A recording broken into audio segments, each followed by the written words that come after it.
क्या तुमने कभी सोचा है कि वो बच्चा जिसे हमने पोकेमॉन के साथ अपना सफर शुरू करते देखा, जिसने पैलेट टाउन से निकलकर पूरी दुनिया एक्सप्लोर की, जिसने हर रीजन में दोस्तों से लेकर दुश्मनों तक, पोकेमॉन से लेकर पोर्टल्स तक सब कुछ फेस किया, क्या वो सच में बस एक लकी लड़का था, या फिर कोई ऐसा इंसान जिसे खुद आर्सियस ने चुना था, एक ऐसा गार्डियन जिसे पोकेमॉन वर्ल्ड की बैलेंस बनाए रखने के लिए भेजा गया? आज हम उस थियोरी की परतों को खोलने वाले हैं जो शायद पोकेमॉन यूनिवर्स की सबसे बड़ी सच्चाई हो। This is Alan Klut, uncovering the legendary truths of the Pokemon world. Act 1, Ash की असंभव जर्नी। कैसे एक बच्चा भगवानों से ऊपर उठ गया। ऐश केचम, एक नाम जो हर पोकेमॉन फैन के दिल में बसा हुआ है। पर क्या तुमने कभी ध्यान दिया है उसकी जर्नी इतनी परफेक्ट क्यों लगती है? हर रीजन, हर जर्नी, हर डिजास्टर, ऐश हमेशा सेंटर में होता है। और सबसे अजीब बात, वो कभी हारता नहीं, कभी रुकता नहीं और कभी बूढ़ा नहीं होता। उसकी एज 10 साल, सिंस 1997। अब तुम सोच रहे होगे, अरे ये तो बस कार्टून लॉजिक है, पर पोकेमॉन एनीमे बार बार ऐसे क्लूज देता है जो ये दिखाते हैं कि ऐश नॉर्मल इंसान नहीं है। याद है Pokemon the first movie, Mewtwo strikes back. Mu और म्यूटू के साइकिक एनर्जी क्लैश में ऐश लिटरली पत्थर बन जाता है और फिर पोकेमॉन के इमोशन से वो वापस जिंदा हो जाता है। ये कोई फेरी टेल नहीं था, ये एक सोल रिवाइवल था। ऐसा सीन जो किसी चोजन कैरेक्टर के लिए लिखा जाता है। फिर Lucario and the mystery of mu में ऐश एक ऐसी डिमेंशन में फंसता है जिसे ट्री ऑफ बिगिनिंग कहा जाता है। वो डिमेंशन ओरा अब्सॉर्ब कर लेती है, यानी कोई भी इंसान वहां ज्यादा देर नहीं रह सकता। But Ash survives. क्यों?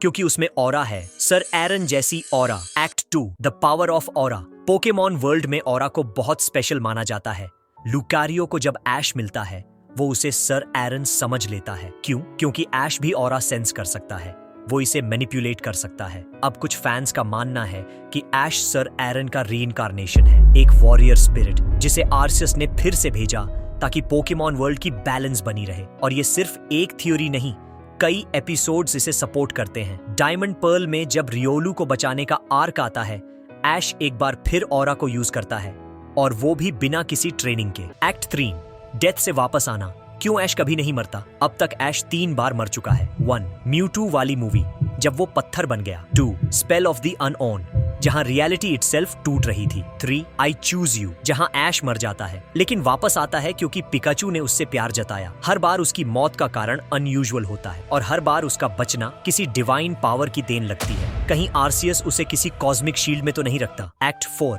आर्सियस और ऐश, 2 ब्रह्मांडों की मुलाकात। अब आर्सियस की बात करते हैं, पोकेमॉन यूनिवर्स का गॉड जिसने पूरा कॉस्मोस बनाया और टाइम, स्पेस, एंटी मैटर को जन्म दिया। Arceus and the jewel of life में जब आर्सियस इंसानों को खत्म करने आता है, ऐश ही वो इंसान है जिसकी वजह से आर्सियस ह्यूमैनिटी को फिर से माफ करता है। उस मोमेंट में आर्सियस कहता है, humans worthy of trust do exist. और वो लाइन तब आती है जब ऐश उसके सामने होता है। उस सीन को ध्यान से देखो, आर्सियस की टोन बदलती है, उसके शब्द बदलते हैं। एक गॉड जो टाइम स्पेस के मास्टर हैं, अगर किसी इंसान को ट्रस्ट करता है तो उसका कुछ न कुछ डिवाइन पर्पस तो जरूर होगा। एक्ट 5, लेजेंडरी पोकेमॉन क्यों करते हैं ऐश पर ट्रस्ट? ऐश ने जितने लेजेंडरी पोकेमॉन से मुलाकात की है उतना शायद किसी और इंसान ने नहीं किया। लूगिया, लाटियास, लाटियोस, जोरोआक, शैमीन, जिगार्ड, हो-ओ, एटरनेटस, पर इनमें से किसी ने भी उस पर सीधा अटैक नहीं किया, बल्कि कई बार तो उन्होंने उसे सेव किया, गाइड किया, सपोर्ट किया। लाटियस ने उसे एंड में किस दी, a goodbye beyond words. Ho-Oh ने उसे तब दिखना शुरू किया जब वो सिर्फ पैलेट टाउन से निकला था। हो-ओ, जिसे मैथोलॉजी में रीबर्थ और डेस्टिनी का प्रतीक माना जाता है, सिर्फ उसी को दिखता है जो चोजन वन हो। एक्ट 6, टाइम लूप, इमॉर्टैलिटी और डिवाइन साइकिल। अब बात करते हैं उस सबसे मिस्टीरियस क्लू की जो सबसे सामने है लेकिन कोई नोटिस नहीं करता।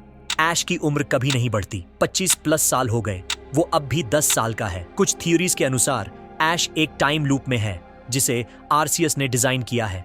हर बार वो एक नई रीजन एक्सप्लोर करता है, डिजास्टर सॉल्व करता है और फिर अगली रीजन की ओर बढ़ जाता है। वो कभी किसी रीजन में रुकता नहीं, सेटल नहीं होता, ग्रो नहीं करता, जैसे उसकी सोल को रेस्ट नहीं मिली क्योंकि उसका काम अब भी पूरा नहीं हुआ। एक्ट 7, ऐश और पिकाचू, डिवाइन पेयर। अब सोचो, क्यों पिकाचू ही उसका पार्टनर बना? एक पोकेमॉन जो नॉर्मल इलेक्ट्रिक टाइप होते हुए भी लेजेंडरीज से लड़ चुका है। पिकाचू ने रेजिस को हराया, तापू कोको से भिद्धा और लियोन के चेरिजार्ड को हराया। और आई चूज यू, पिकाचू पहली बार इंसानी भाषा में कहता है I want to stay with you, rules के खिलाफ पर शायद डिवाइन रूल्स के तहत कुछ कहते हैं। पिकाचू भी आर्सियस का भेजा हुआ एक सेलेस्टियल कंपेनियन है, एक प्रोटेक्टर, एक एंकर जो ऐश की इमॉर्टल जर्नी में उसे ग्राउंडेड रखे। एक्ट 8 फैन थियरीज, प्रूफ्स और the ultimate conclusion. Fan communities में कई माइंड ब्लोइंग थियरीज हैं। ऐश एक इमॉर्टल गार्डियन है जिसे आर्सियस ने दुनिया बैलेंस करने के लिए बनाया है। ऐश हर जेनरेशन में रीअपीयर होता है,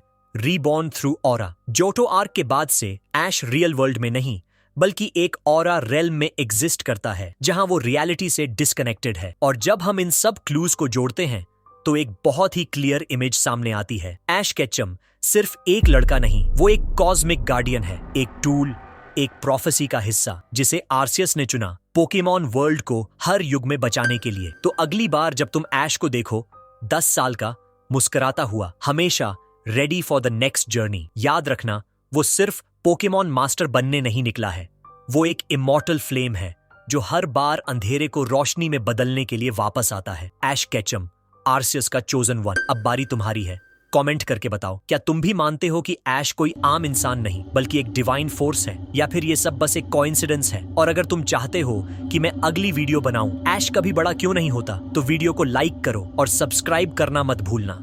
और हाँ, अनऑन की असली ताकत वाली वीडियो डिस्क्रिप्शन और एंड स्क्रीन में लिंक है, उसे जरूर देखना। Signing off.